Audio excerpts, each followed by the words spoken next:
It's Sunday because I didn't do a Saturday devotion. I decided I would do one today just in special honor of mothers.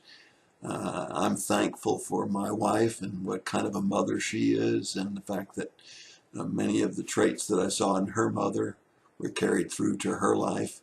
And now, as we spent the last 2 days with our daughter and her children, we realized that many of the traits that she has came from Lois, and I'm thankful for all mothers.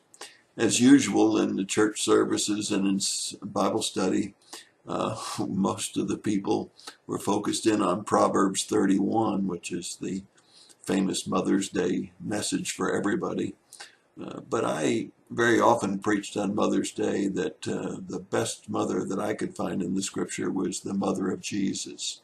Not because she bore Jesus, that certainly was important, but if you look at Luke chapter 1, beginning at verse 28, you'll find that when Gabriel, the angel, came to Mary, first of all, he said, "Hail, favored one." That says that even before Mary became a mother, she very much was in God's favor. And of all of the women of the world that could have been chosen as a mother, it was Mary that was chosen to be mother of Jesus. I'm putting my notes up here where I can see them and keep my eyes on you. And it says, "Hail, favored one, God is with you." When a mother is favored by God, he's going to always be with them.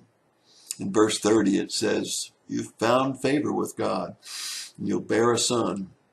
I believe that children are a gift from God. I believe that the scriptures teach us that clearly. And I believe that God had any woman in the world that he could have chosen to be the mother of Jesus, and he chose Mary.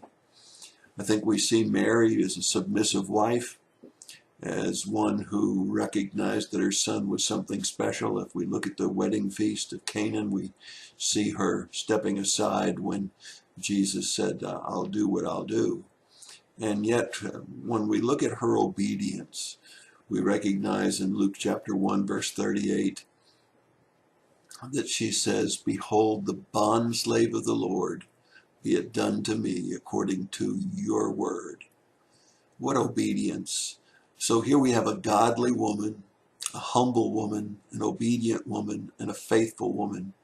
For we find her from birth to the cross, and even thereafter in the early church. Mary was a very special woman. I'm working on an acrostic if I ever preach a message again for Mother's Day out of the initials MOM, Mom.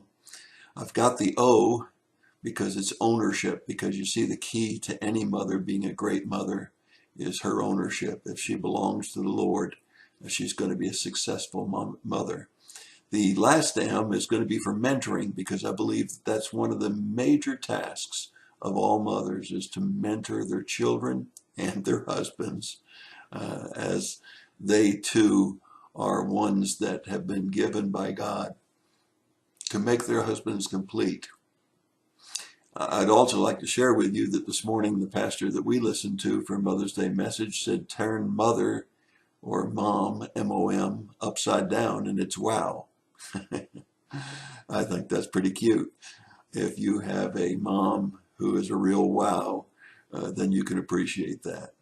So happy Mother's Day, all of you ladies that are godly, humble, obedient, faithful, submissive to the Lord, who have ownership. That is, they're owned by Jesus Christ, and they're mentoring their family. Whether you're a young mother, an expectant mother, an older mother, happy Mother's Day. Wow. That's your thought for the day. God bless.